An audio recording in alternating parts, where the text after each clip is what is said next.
Chapter 111. Dare to live without concepts.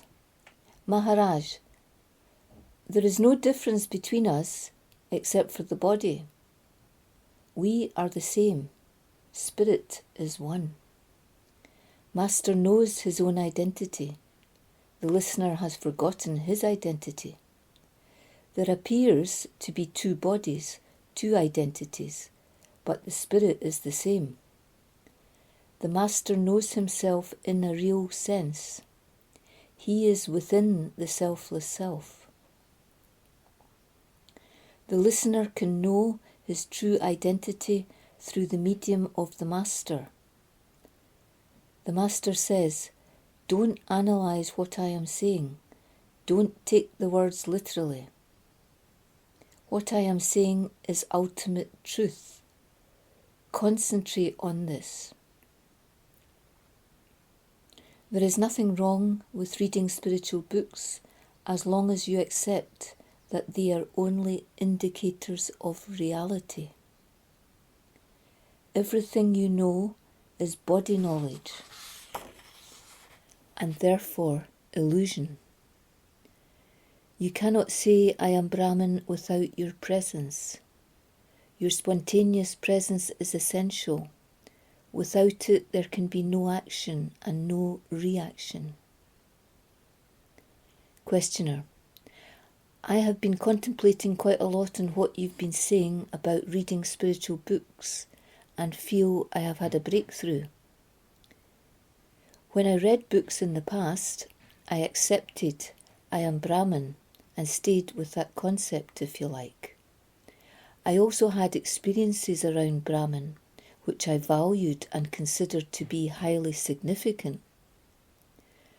But now I realise that there was still a separation between the reality of Brahman and my reality. What you're saying, Maharaj, is that behind the I am Brahman, behind everything, in fact, lies our spontaneous presence. And that spontaneous presence comes first. It has to be there to utter I am Brahman. In brief, I was attached to the words or concept of I am Brahman as the reality. Now I know that my spontaneous presence comes first and is the reality, the undefinable reality. Maharaj, final truth, naked truth. If the body is not my identity, then who am I? Brahman, Atman, these are just words. Who am I? These words and names are used to identify that invisible, spontaneous presence. Without your spontaneous presence, there can be no action, no feeling, no thought, no books. Therefore, whatever you see and understand is illusion. If you say, "I have seen God," it is the seer's reflection, the seer's projection. Prior to beingness, you did not know anything. Now we say, this is called God, and that is called ghost. These are layers on your reality. I have done something terrible and I feel guilty is another layer of illusion. You have not done anything and you are not guilty of anything. Do self-inquiry and find this out for yourself. Know thyself and be within the selfless self. What is the purpose of spiritual knowledge? If you want this knowledge to open up, then you must be disciplined. Meditation washes away all illusions. You can't see your face if the mirror is dirty. Likewise, your mirror needs to be perfectly clean. Self-knowledge leads to conviction, which is self-realization. You must have complete trust, no doubts. The secret of final truth with all the evidence is being placed before you.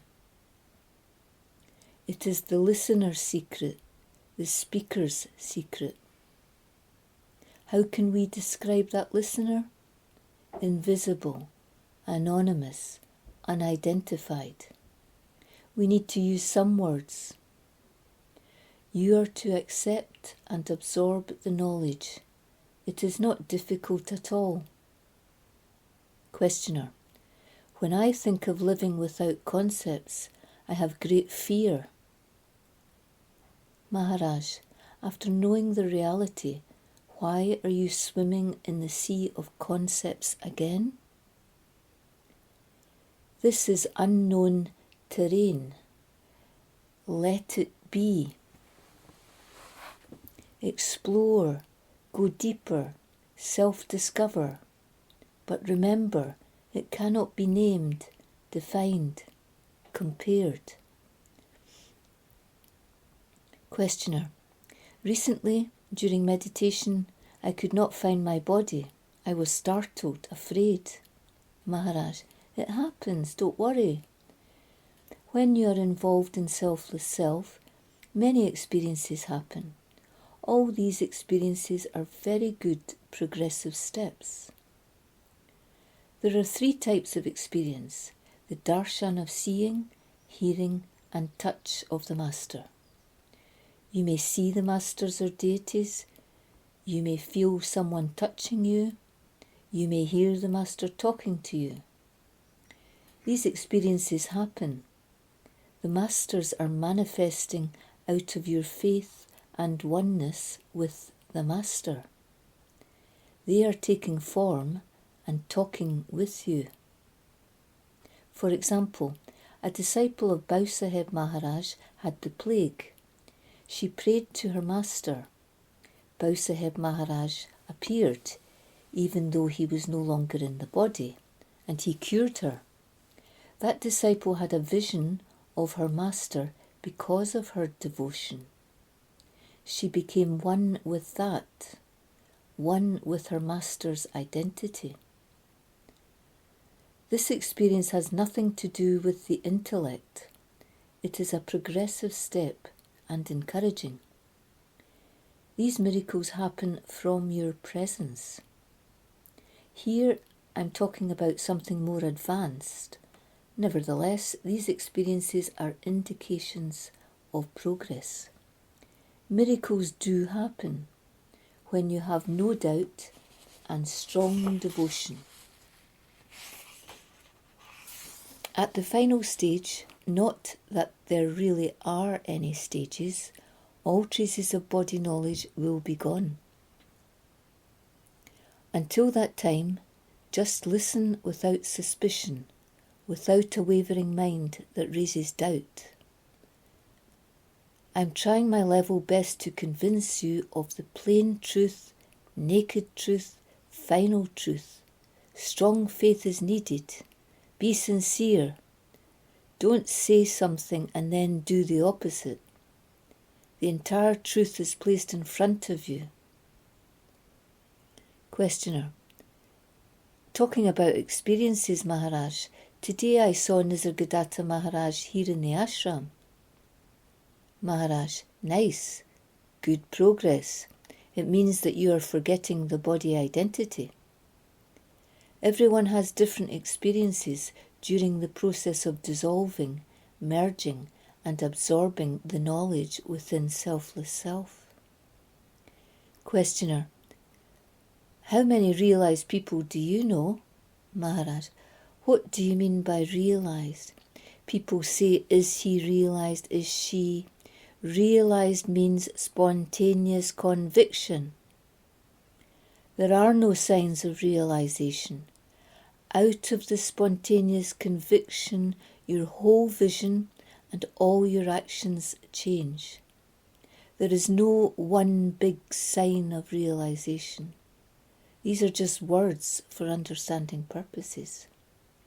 How you were prior to beingness and how you will be after leaving the body, that is realization.